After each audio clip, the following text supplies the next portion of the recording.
for more than 3-4 hours in the House of Parliament today to present this to the Barbadian people under the guise of some kind of binary choice. Oh, don't criticize us. You want the police to do their jobs. You either want them to do their jobs or you want to criticize, but you can't have it both ways. No, no, no, sir.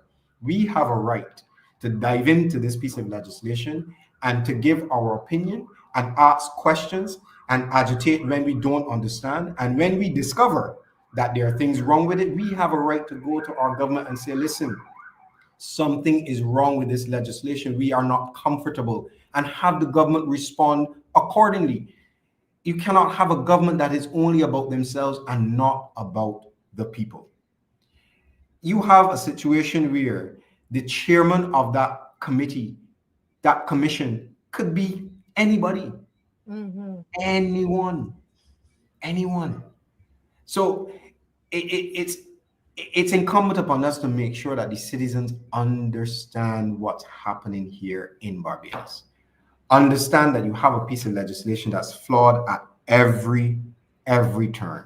If I were to make a suggestion as it relates to the composition of this commission, yes, a retired judge, and I would insist that the retired judge be the chairman of the commission. He will be the one that has judicial experience and will be able to chair a sitting panel.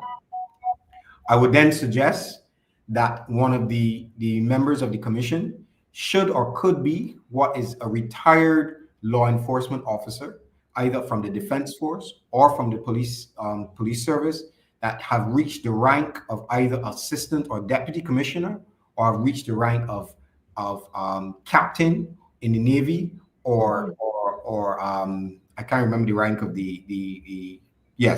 colonel in the Army, or captain in the Navy, or higher. So what you then have, because it is a criminal, it's within the criminal sphere, you want now my guardrails to be able to recognize when there's impropriety.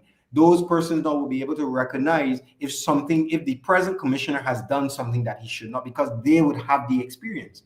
And then if I were to recommend a third commissioner, it would be a senior minister of religion. And I'll tell you why. A senior minister of religion? Religion, yes. And I'll tell you why. Because you have now, this is not just something that exists within the domain of the administration. You want a moral element to be in this. You want eyes of persons who can say, listen, this is not right. Because everything that is expedient is not necessarily right. So that would be my suggestions. Because we're not just here to criticize. We want to make sure that we make suggestions. And as the opposition leader clearly pointed out on the House of Parliament this afternoon, this commission cannot, must not, should not be appointed by any political operative, any political minister. This commission should be appointed by the head of state. And our constitution provides for a way in which the president can appoint a commission. Our constitution says the president can exercise her discretion.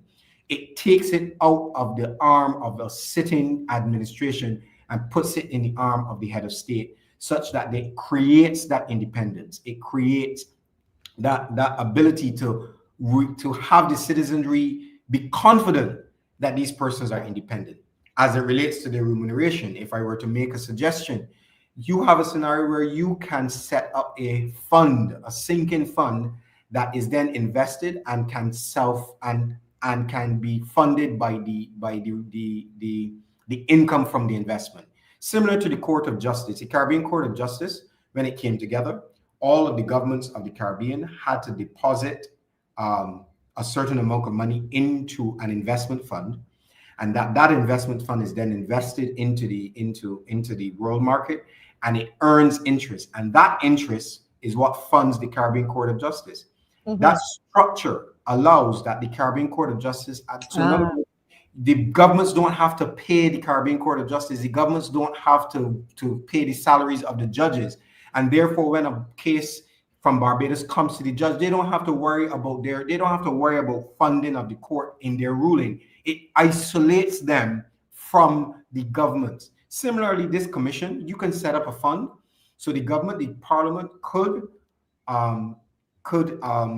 pass legislation to put a sinking fund such that this commission could be funded outside of the purview of the minister. So this idea that the minister determines remuneration will be taken away, and therefore you have a commission that then can be truly independent and act as that final backstop to the possible infringement of the rights of the citizens. So there are ways, we're not just criticizing, there are ways that we can institute proper guardrails, proper measures to ensure that we protect the rights of the citizens. But let me ask you something, Mr. Greenidge, and I just want to thank you. You know, I know we just have 6 more minutes, but if there are other areas, I want to ask you and your family, your wife, if you're married, if they can let you come back, you know, give you the time to come back on another night. This is serious for us. We need to understand what we're doing, sir. But I want to ask you, as we close this part of everything, that minister, who could it be? Because you have different types of ministers. And I was saying to someone this evening, who could it really be? Could it be the Minister of Home Affairs who would deal with this? Or the Minister of Defense? I don't think it's finance. I don't think it's economic affairs. You know, I don't think it will be tourism. What seeing that they just said minister, which again is very vague language. Can you, what kind of ministers you think would, or which minister you think would be responsible here? So I could ask your producer, you can go to page 7 and Page 7. I'll answer your question. Page 7. Yeah, we're going to get to page 7. Folks, as somebody said, this is a master class tonight. They are doing all they can so that we are down in the algorithm. When this is over, you share this as many times as possible. They are not going to win.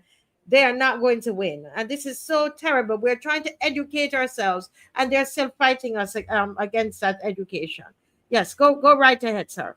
So as you can see there on your screen, there's a definition of minister just at the bottom of your screen. It says, means the minister responsible for interception of communication. When I first read that, I thought to myself, that's an interesting way of defining it. Because usually, if you look through any piece of legislation, it usually gives you a minister or a ministry that is already established, right? So it would tell you, like, for example, if you were to open the legislation that governs the financial services, it will tell you it may be the Minister of Finance. So it would specify a minister or ministry that is in existence.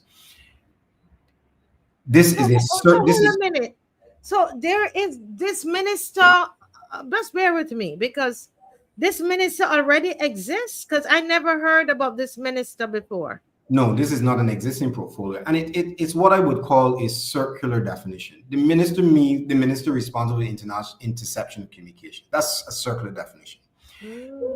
What I would say is this, and I mean, like you said, we've only met last 24 hours, but I want to say to you, and I want to say to your viewers, I am often very careful in terms of what is fact. I tend not to wade into innuendo, and I tend not to make assumptions. But I will tell you this in answering your question.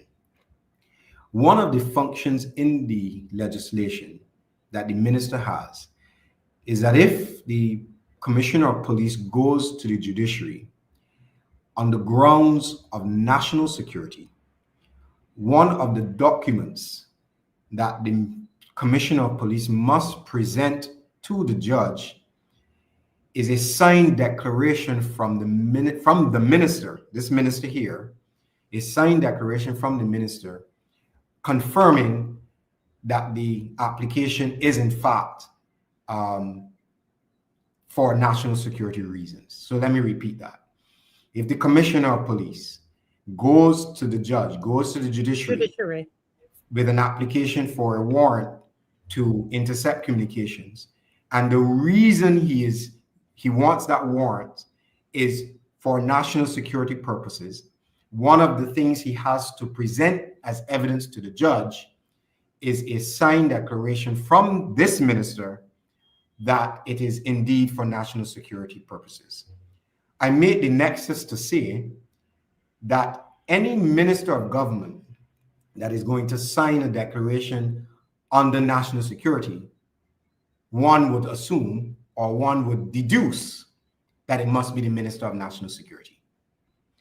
So if I continue to make the nexus, if this minister has to perform a duty that would normally be under the purview of the Minister of National Security or National Defense, then one could only deduce that this minister could very likely be the minister that has a portfolio of national security.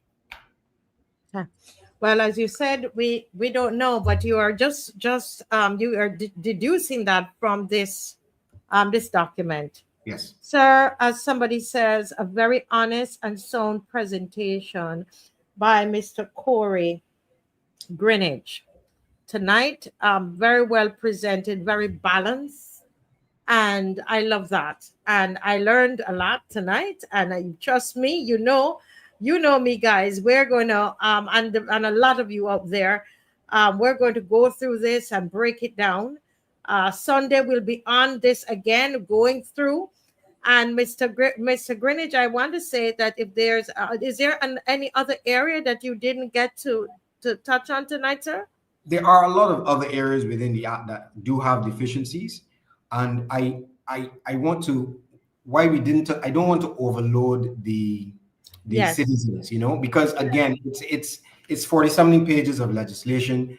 It's par for the course for me because I would have spent many years in school and many years in practice. So this is good reading for me. But I don't want us to get too much into the weeds to the extent that our listeners or to the extent that the citizens lose what are the broad strokes of how it affects them. Anytime we speak to our citizens or anytime we speak to the nation, it has to be under the understanding of how it affects them. So yes, there are many other areas within the legislation I think can be corrected, but I want to very much stay with those areas in terms of the guardrails and that backstop. And I'm happy to return to your program at Thank any you, time sir. because Thank you. I believe this issue, I believe this topic, this piece of legislation is so important that I am willing to give of my time and my knowledge such that the people of Barbados can understand what is happening. So I will definitely say on invitation, I am happy to come back and explain and be able to discuss, even if to take questions from your listeners, because Yes. many people may have questions that we may not have thought of. And I really want us to come to a place where this is in the minds of the Barbadian people. Thank you Yes. for having me tonight. And I'm willing to return again if you need to. This was, I'm so glad that we finally got to connect. This was my husband will tell you, I was just agonizing how are we going to get this done. I wasn't even sure we were going to have a show because we didn't have electricity. They were fixing the poles on the outside. So we always say our prayers, and we're grateful that you were able to join us tonight. No, we're not going to be able to take any calls tonight, guys. No calls tonight. We're gonna do those calls. I see the call coming in from Canada. We can't take those calls tonight. We're going to take the calls on Sunday. As you can realize, it's 10 o'clock, and it's been a lot of information. Go over homework, folks. Use the notes, use the show, go over the sections again. Make sure you understand them. Do you have questions? And if the parts that you understand, put it up on your social media. Take a picture of it, put it up on your send it out on WhatsApp. Okay, put it on Facebook. Use your YouTube channel. Those of you at churches, this is good information for you to share with your congregation, because this is all about justice and what's right and righteousness, right? This is important. And so this is good teaching for church, explaining to the congregation anywhere that people meet. And this is why next weekend on the 16th and 17th, set aside those times. We're going to, before the weekend is up, we'll give you location and times, but we're going to have our march, and then we're going to have a roadside parliament, and we're going to take that throughout Barbados and educate the people of Barbados on what its government is doing to them. Thank you so much, sir, for joining us.